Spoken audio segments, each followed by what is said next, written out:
महावीराय नमः।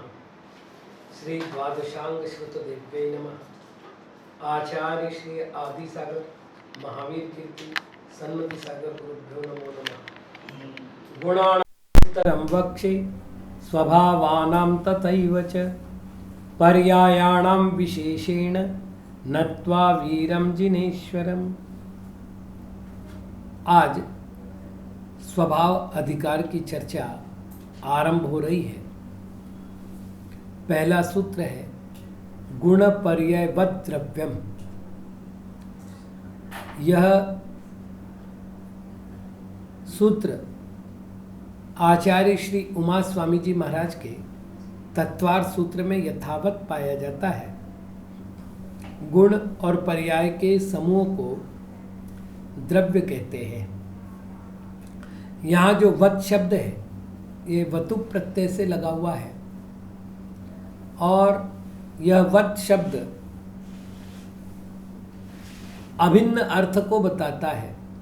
इस प्रकार गुण और पर्याय अयुत सिद्ध है, ऐसा इसका अर्थ करना चाहिए। स्वभावाः कथ्यन्ते।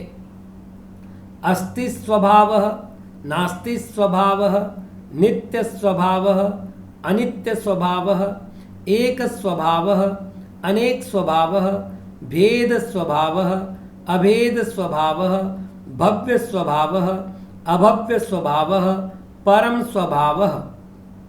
एते द्रव्याणामेकादश सामान्य स्वभावाः। चेतन स्वभावः, अचेतन स्वभावः, मूर्त स्वभावः, अमूर्त स्वभावः, एक प्रदेश स्वभावः, अनेक प्रदेश स्वभावः, विभाव स्वभावः, शुद्ध स्वभावः, अशुद्ध स्वभावः, उपचरित स्वभावः। एते द्रव्याणां दश विशेष स्वभावाः। स्वभावाः कथ्यन्ते। स्वभावों का कथन करते हैं। स्वस्य भावः स्वभावः, ये स्वभाव शब्द का व्युत्पत्ति लभ्य अर्थ है। भू धातु में अच आदि प्रत्यय लग करके भाव शब्द बनता है। भू धातु अनेक अर्थों में प्रयुक्त होती है।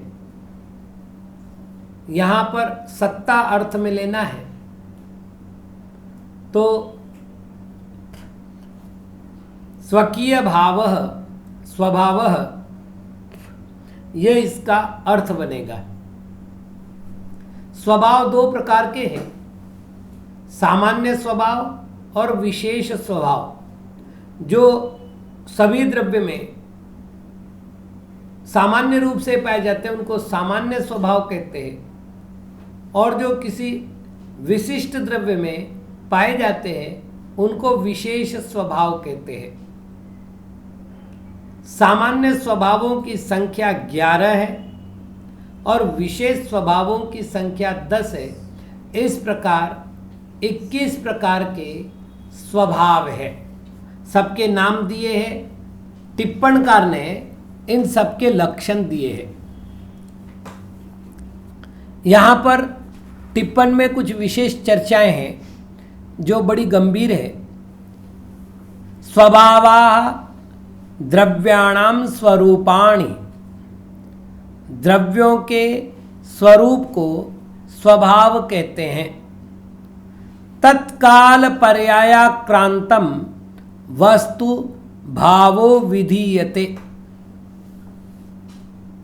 तत्काल पर्याय से जो आक्रांत है, तत्काल पर्याय का अर्थ उस क्षण में उसी रूप में जो परिणत है, अर्थात भाव निक्षेप जिस पर्याय को ग्रहण करता है उस पर्याय को से युक्त जो वस्तु है उस वस्तु को ही भाव कहते हैं। वापिस शब्द देख लो, तत्काल पर्यायाक्रांतम वस्तु। उस काल की पर्याय से आक्रांत अर्थात युक्त सहित वस्तु भावो विधीयते, भाव कहलाता है। शिष्य प्रश्न कर रहा है, भो गुणाधिकारस्तु प्रोक्त एव। हे भगवान, आपने गुणाधिकार का कथन किया ही है। पुनः स्वभावाधिकार पृथक निरूप्यते। पुनः आप स्वभाव अधिकार का पृथक निरूपण कर रहे हैं। तत्र को भेदः, तो ये बताइए कि गुणों में और स्वभाव में क्या भेद है। तत्रोत्तरम, वहां उत्तर दे रहे, यो गुणः स गुणिन्नेव प्राप्यते। यो गुणः, जो गुण है, स गुणिनी अपि प्राप्यते, वो गुणी में ही पाया जाता है। कुतः, क्यों? गुण गुणिनो रभेदश्च, गुण और गुणी में अभेद है। स्वभावो गुणे गुणेपि गुणिन्यपि प्राप्यते। स्वभाव जो है वो गुण में भी प्राप्त होता है और गुणी में भी प्राप्त होता है। कुतः, क्यों? गुणे गुणी स्व परिणतिम परिणमति। गुण और गुणी अपने अपने परिणाम से परिणमित होते हैं। या परिणति सैव स्वभाव अयम विशेषः, जो परिणति है वही स्वभाव है, यह इसकी विशेषता है। तस्मात् स्वभाव स्वरूपम पृथक लिख्यते, इसलिए स्वभाव के स्वरूप को पृथक लिखा गया है।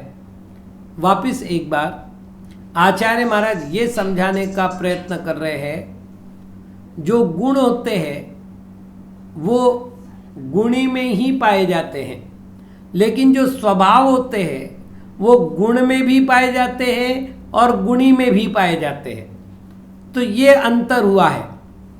आचार्य महाराज कह रहे हैं, यो गुण स गुणिनी एव प्राप्यते, स्वभावो गुणेपि गुणिन्यपि प्राप्यते। ये अंतर गुण और स्वभाव में हुआ।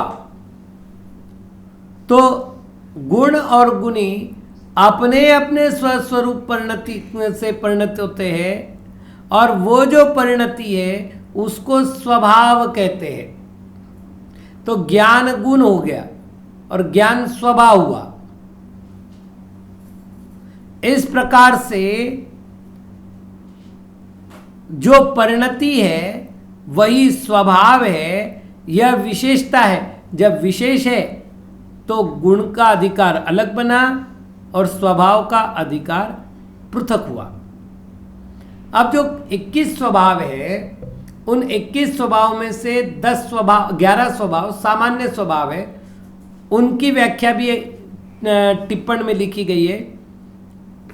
अस्ति स्वभावः, स्वभाव लाभाद अच्युतत्वाद अग्निदावदस्तित स्वभावः।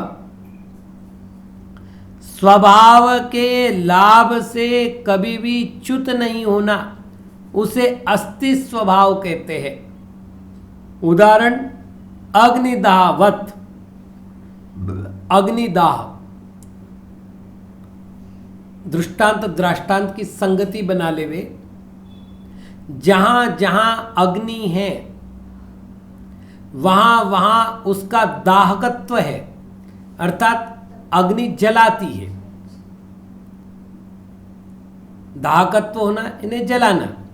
तो जहां जहां अग्नि है वहां दाहकत्व है। वैसे जहां जहां द्रव्य है वहां वहां उसका स्वभाव लाभ है। वो अपने स्वभाव से कभी च्युत नहीं होता, यही उसका अस्ति स्वभाव है। नास्ति स्वभावः, नास्ति स्वभाव, परस्वरूपेणा भावान् नास्ति स्वभावः। पर स्वरूप की अपेक्षा से वस्तु में अभाव पाया जाता है। उस अभाव को ही नास्ति स्वभाव कहते हैं। अब यहाँ इसका उदाहरण नहीं दिया है, हम इसका एक सामान्य उदाहरण ले लेते हैं। घट में पट का नास्तिक स्वभाव है, अर्थात घट में जल धारण हो सकता है किंतु अंग संवरण नहीं हो सकता। पट का जो स्वभाव है वो अंग संवरण है और घट का जो स्वभाव है वो जल धारण है। तो धारण क्षमता तो होगी घट में, लेकिन उसमें पर स्वरूप अर्थात अंग आच्छादन उस रूप स्वरूप का अभाव होगा। इसी अभाव को नास्तिक स्वभाव कहते हैं।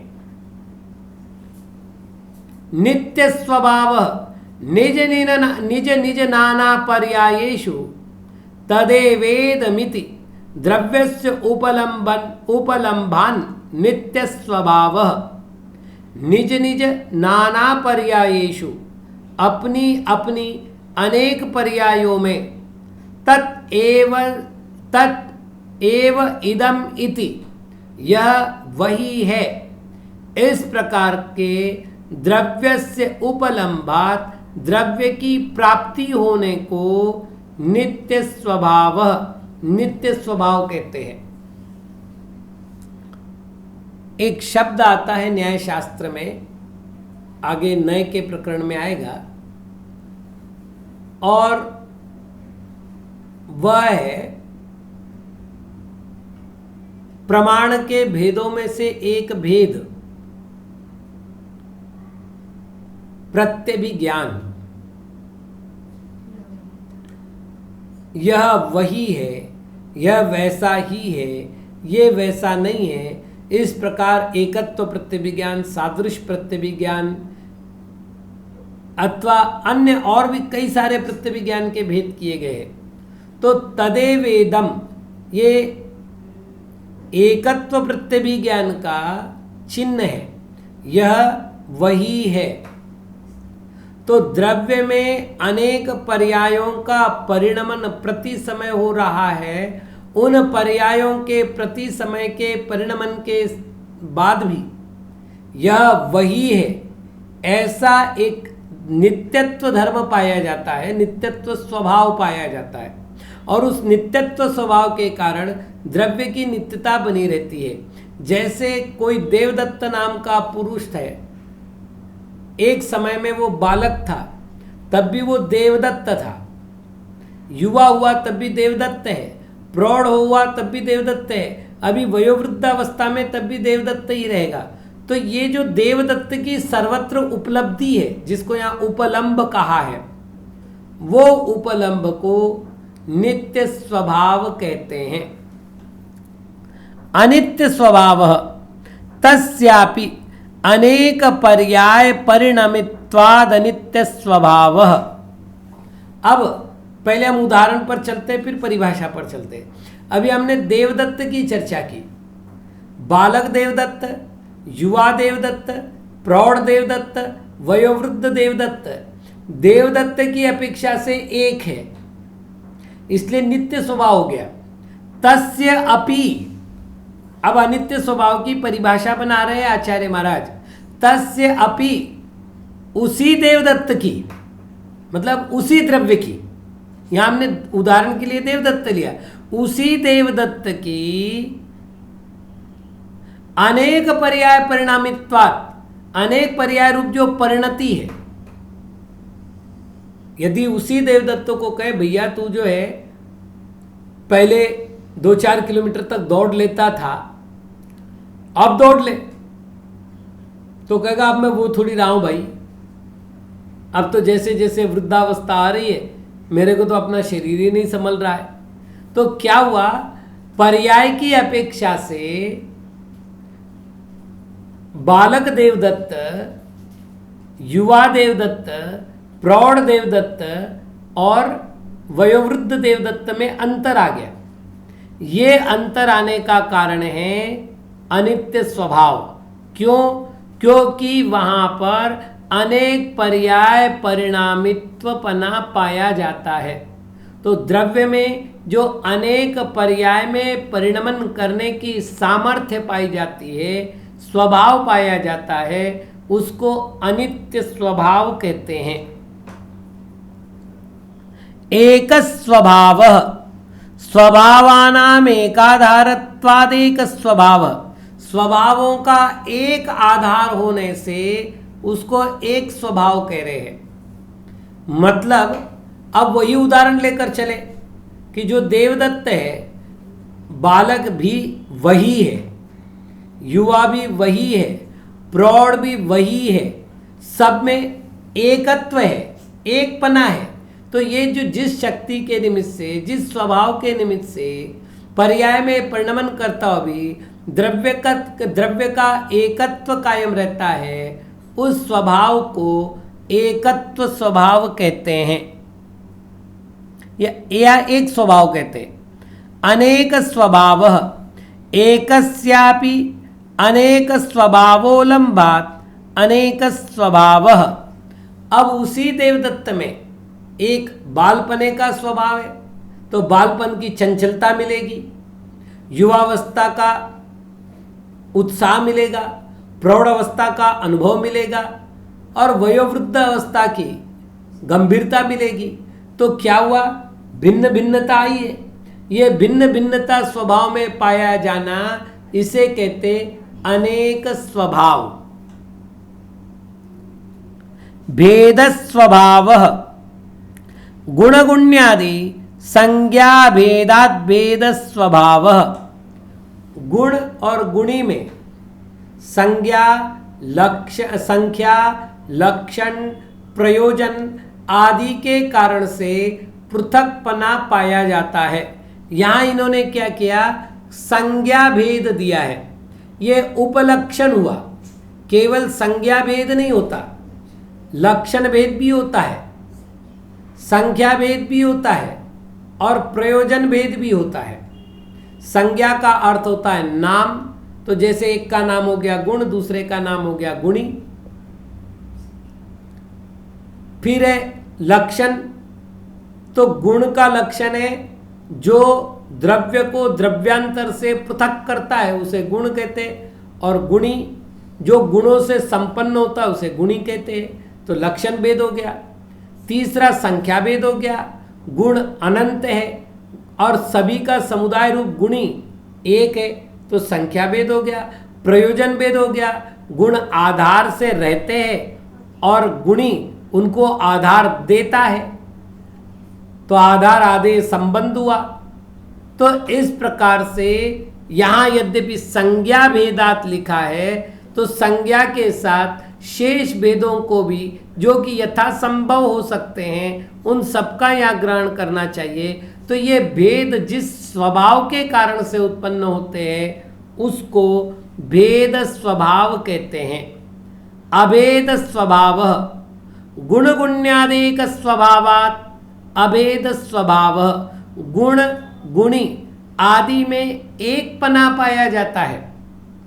कभी क्या होता है, ज्ञान के कारण से आत्मा को ज्ञानी कहा जाता है, दर्शन के कारण से आत्मा को दृष्टा कहा जाता है। तो जिसके द्वारा देखा जाता है वह दृष्टा और वह गुण दर्शन गुण, ऐसे दो अर्थ बनेंगे। जिसके द्वारा देखा जाता है ये परिभाषा समान रहेगी। यदि वो द्रव्य देखते हैं तो आत्मा हो जाएगा और गुण देखते हैं तो दर्शन होगा और करण साधन परिभाषा बन जाएगी। तो इस प्रकार से करण साधन परिभाषा बनाने करके हम ये सिद्ध कर रहे हैं कि गुण और गुणी आदि में एक स्वभाव पाया जाता है, इसलिए उनको अभेद स्वभाव कहते हैं।